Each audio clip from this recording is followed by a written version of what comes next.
Rahbar atau pemimpin tertinggi Iran, menunjuk Panglima Angkatan Laut bermadzhab Ahlussunnah Sunni yang menjadi mimpi buruk bagi agresor Amerika Israel dan kaum munafik yang gemar mengadu domba dengan isu Sunni Syiah. Laksamana Shahram Irani ditunjuk pemimpin tertinggi Iran untuk menggantikan Laksamana Ali Reza Tangsiri yang syahid dalam pengeboman Amerika Israel. Shahram Irani berasal dari suku Kurdi, seorang soleh bermadzhab Ahlussunnah Sunni.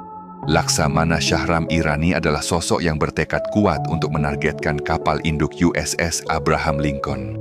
Laksamana Shahram Irani yang memerintahkan serangan rudal ke arah kapal induk tersebut ketika berada dalam jangkauan Iran.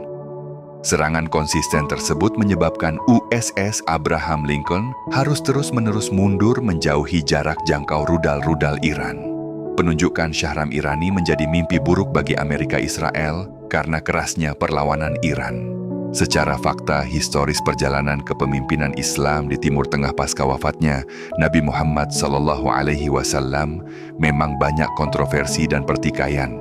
Siapa yang akan memimpin setelah Nabi Muhammad SAW perlu diperhatikan saat sibuk-sibuk pengurusan jenazah beliau justru berlomba-lomba ingin menjadi penggantinya. Saat pemilihan siapa yang menjadi pengganti oleh para sahabat, namun Ali bin Abi Thalib mengurusi jenazah Nabi Muhammad SAW seperti perebutan kekuasaan walau secara musyawarah. Mulai dari kaum Amsor sampai kaum Quraisy yang akhirnya dipilih Abu Bakar As-Siddiq. Justru karena rebutan satu kekhilafahan berikutnya. Umat Islam saling carok, saling bacok, saling jotos dengan sesama umat Islam. Kalau satu khalifah disikapi dengan ukhuwah Islamiyah yang saling memahami, saling ikramul muslimin, saling menghargai dan memahami, ini justru yang baik. Tetapi bukti fakta sejarah dan kenyataan hari ini sejak saat itu hingga sekarang tidak demikian. Saling bunuh karena perbedaan sejak kepemimpinan Nabi, terutama saat sahabat terakhir Ali bin Abi Thalib, dan sampai sekarang termasuk di Indonesia, saling bertikai pemikiran dengan isu Sunni Syiah, bahkan sampai adu fisik.